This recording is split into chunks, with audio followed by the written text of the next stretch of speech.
Hallelujah. Praise the Lord. Welcome to our Friday worship. Praise God. It's Friday again. And it's time again for us to draw from the truth of God's Word. Praise the Lord. Welcome, brothers and sisters, in the House of Praise Community Church. Okay, we will be discussing a new chapter from our series of lesson from the book of James. We are now in chapter 4, and the title of this chapter is The Humble Dependence of a True Faith. The humble dependence of a true faith. We'll be discussing the first three verses today. And the title of the segment, from verse 1 to verse 6, is letter A, the humble character of a living faith. And then we'll be discussing the first three verses, the reason to strive in the Christian faith. So we need to strive, or we need to strive in the Christian faith. But before we are going to continue and to learn verse by verse from the new chapter that we will be discussing starting today, we will be reading first these verses. Verse 1, what causes fight and quarrel among you? Don't they come from your desire that battle within you? You desire you desire but you do not have, so you kill. You covet but you cannot get what you want, so you quarrel and fight. You do not have because you do not ask God. When you ask, you do not receive because you asked with wrong motives, that you may spend what you get in your pleasure.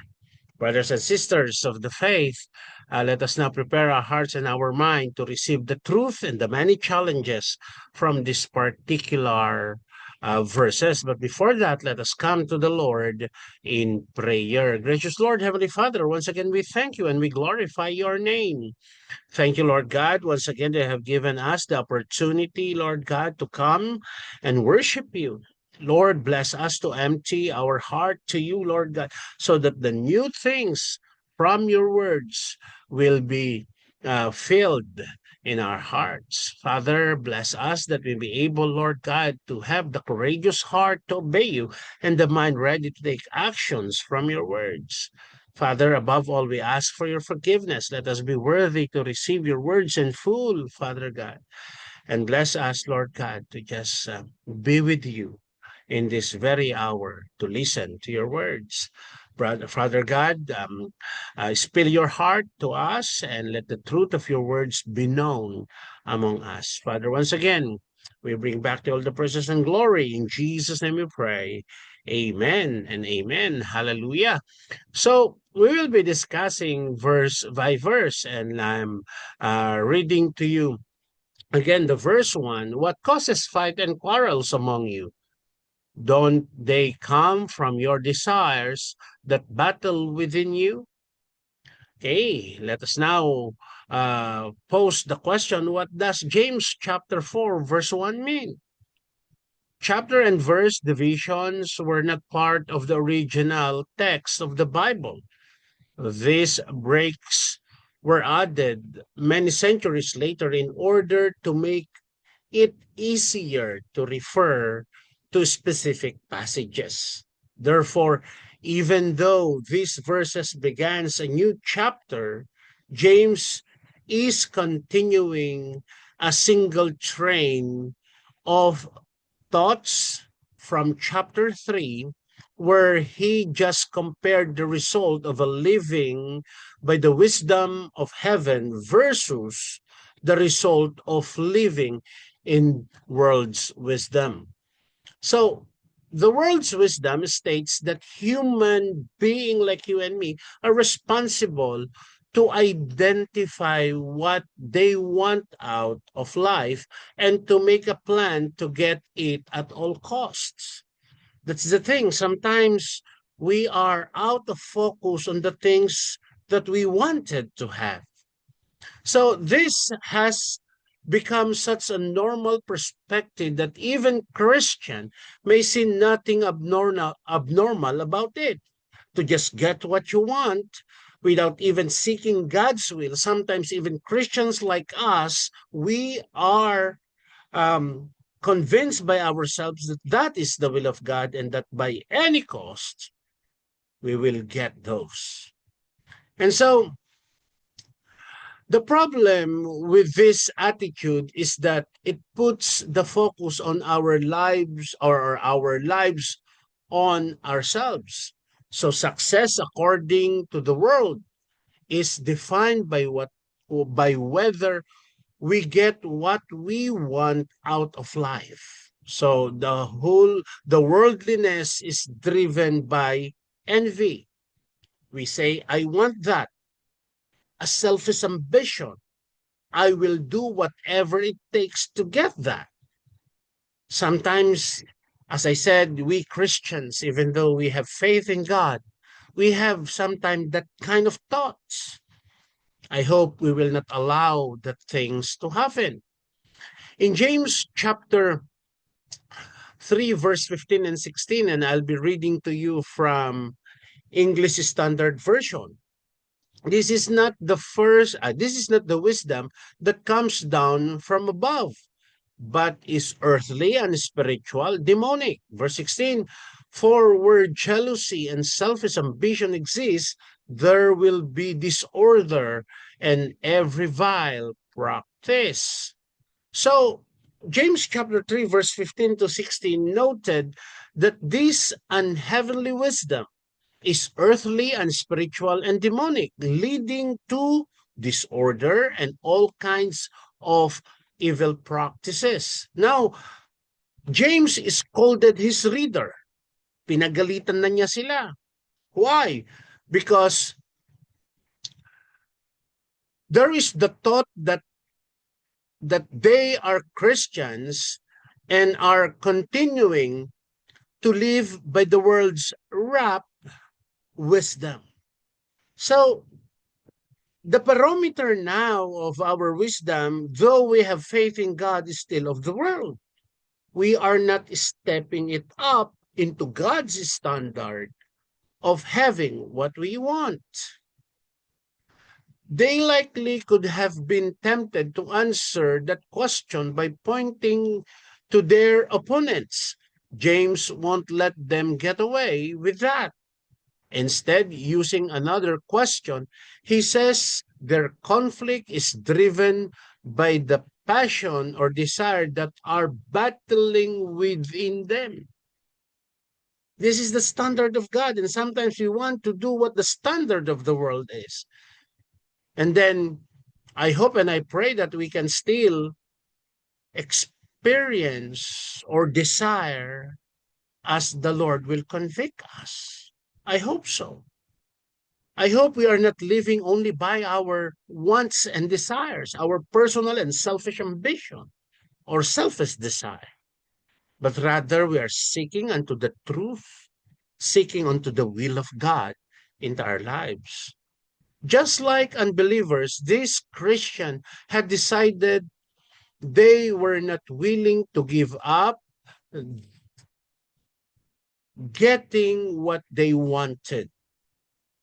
They were not willing to trust God to provide good for them. In James chapter 1, verse 7, and it says, for that person must not suppose that he will receive anything from the Lord. So, driven by envy, driven by selfishness or selfish ambition, the reader of James, they want to win, excluding the very will of God, and still these people, these Christians, they still wanted to win. What about us, brothers and sisters in the Lord? Are we still insisting what we want even though that is not the will of God? I hope not. Verse 2, you desire but you do not have, so you kill. You covet, but you cannot get what you want, so you quarrel and fight. You do not have because you do not ask God. Let us now see what is the meaning of James chapter 2, verse 4. James continue making the case of his Christian readers that they are living according to the world's wisdom. They are not trusting God to provide while serving others, which is the wisdom of heaven. Sometimes we worry so much on the things, and sometimes we worry so much of tomorrow. But God is reminding us, brothers and sisters of the faith, that we need to put our trust in Him. And that trust should not be like 2 hours, 3 hours, but it should be a lifestyle within us to trust in God. So driven by bitter envy to get what they want and a deep ambition to serve themselves, James readers, the Christians during his days, continued to kill, quarrel, and to fight. I hope among us Christians we are not like that. But the Bible says, if you hate your brother or your sister, you are a murderer. Let us continue. So, James readers continue to kill, to quarrel, and to fight.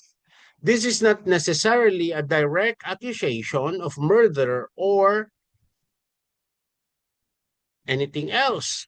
But a major point of James' word are the effects which worldly wisdom leads to. We quarrel, unhealthy debate, we fight. So sad, but it's happening even inside the church. So we have no way of knowing how violent this conflict had become. Had someone actually been murdered, or what James equating their hatred to each other to murder? Perhaps, but regardless of the severity, it's clear these religious people are off track. Na-derail na sila. They've been derailed. It is because they listen to worldly wisdom, not of God's wisdom. At the heart of the problem is their response to not getting what they want out of life. That's the thing. Sometimes our heart is so much troubled because we don't get what we want in this world. In this moment, when we realize that what we want is still out of our grasp, we always have a choice. We have the free will from God, and we have always the choice. The world's wisdom comes to us, or the world's wisdom tells us to sacrifice everything to get what we want. That's earthly wisdom or worldly wisdom, including the welfare of others.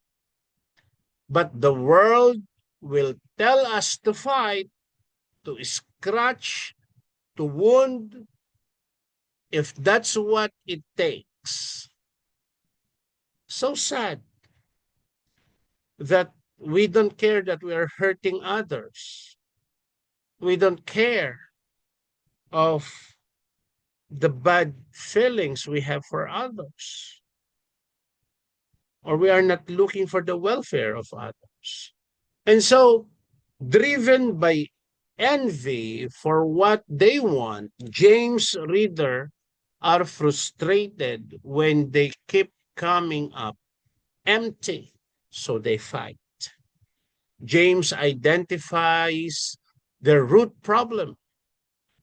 These believers in God refuse to trust Him to provide what they needed. It's a sad reality among Christians that we are always consulting or putting God first, our human effort before seeking the wisdom of God. We failed kasi. So the readers of James, or the hearers of James, they were not willing to trust that if God would not give it to them, it was something they could live without for now. So they would rather hurt someone else in attempting to provide for themselves. I don't want to think about these Christians would even steal just to get what they want. Last verse that we will be discussing today, verse 3. When you ask, you do not receive because you ask with wrong motives, that you may spend what you get on your pleasure. Let us now pose again that question. So what does James chapter 4 verse 3 means? In the previous two verses, James scolded his Christian readers for living according to the destruction or destructive wisdom of the world. They are allowing themselves to be driven by envy and self-ambition. I pray that as we continue day after day, weeks after weeks, months after months, and years after years, we should have the contrite heart or the teachable heart to obey God. So here, James identified the root cause of the problem, or the root problem. They didn't even ask God for what they want. That's the root of the problem. Do you ask God for what you want? Or do you refer it to the very will of God? They didn't even seek God for what they wanted. As long as they desire it, they will have that by hook or by crook. They believe in God, but they didn't trust Him to provide for them.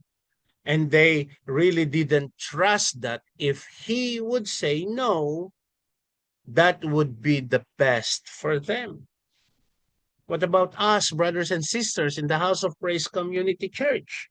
When God says no, are we taking that as a good answer because God is preparing bigger and more suitable to us?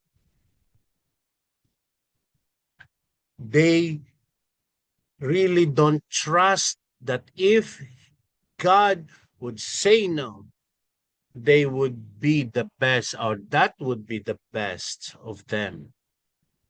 Here in this verse, James reveals that when they did ask God for what they wanted, they were simply trying to manipulate God. Sometimes that is our spirit. We just talk to God if we need Him. How sad truth is that. Sometimes we're not reading already our Bibles and even pray no more. Their prayers were not really requests. They were an effort to make God serve their selfish desire. That's so unbecoming. To dictate God or to just treat God like a provider of everything that you want. That is not supposed to be the spirit. So the Christian during James' time, or the reader of James, weren't engaging in trusting in the Father who loved them and wanted to provide what they truly best for them. Sometimes you know God, but putting your trust in Him is another story. And so, because of that, instead of putting their trust in God, they were trying to plug God out or plug God into the worldly approach to get what they want. God who loves us won't allow himself to be used to serve envy and selfish ambition. God wants us to bring our request to him with a spirit of humility and trust. He wants us to trust him along with or along allowing him or allowing God to give us the good God has for us as a gift and in his perfect time. Sometimes we are always in a hurry. They said patience is a virtue. Sometimes we don't have that. But then again, God is so good that is he is reminding us the top of the line, we need to put our trust in him. Pity we are, nakakaawa naman tayo, that even Sunday comes, we go to the church, but we are not giving him our full trust. God provided for the people, his people, when he took them out of Egypt. He provided for them in those detour journey of 40 years in the wilderness. But then again, I hope and I pray that we are going to cling on unto the truth of God's word. Because apart from him, we are nothing. Brothers and sisters in the House of Praise Community Church, God is again knocking at the door of our hearts. Are we humble enough to put our trust in him? Sometimes our trusted friends, even family members, are the one discouraging us to move higher ground or to move higher and to make our foundation solid. My friends and my brothers and sisters in the House of Praise Community Church, may we find always God's will in our lives, and we will give our whole best to put our trust in him. Brothers and sisters in the House of Praise Community Church, let us continue with this lesson next week. And next week, we will be discussing verses 4 and 5, a rebuke of compromise and covetousness among Christians. Let's come to the Lord in prayer. Lord God, thank you. Our message is short. I believe, Lord God, again, it is a living word that will sprout from our hearts, and the impact is like a pent up flood of waters. Make us, Lord, a powerful Christian because we are obeying you. Lord, thank you. In Jesus' name we pray. Amen and amen. Brothers and sisters in the House of Praise Community Church, let us see each other again next week. And I'm excited for next week. Though I'm so tired of the things that I'm doing here right now. Almost a sleepless night. But I know one day God will bless us all. Father, we thank you for today. Thank you, Lord God, for your message. It's really difficult to obey you, but that is the right thing to do. And so, Father, I pray, continue to pour out your blessing unto us and allow us, Lord God, that each day we seek you in our lives. Father, thank you for my brothers and sisters in the Kingdom of Bahrain and to everyone listening to this broadcast. Lord, we give you the highest praise and honor. In Jesus' name we pray. Amen. Brothers and sisters in the House of Praise Community Church, we'll see each other again next week. And let's now declare, to God be the glory. Amen and amen. Hallelujah.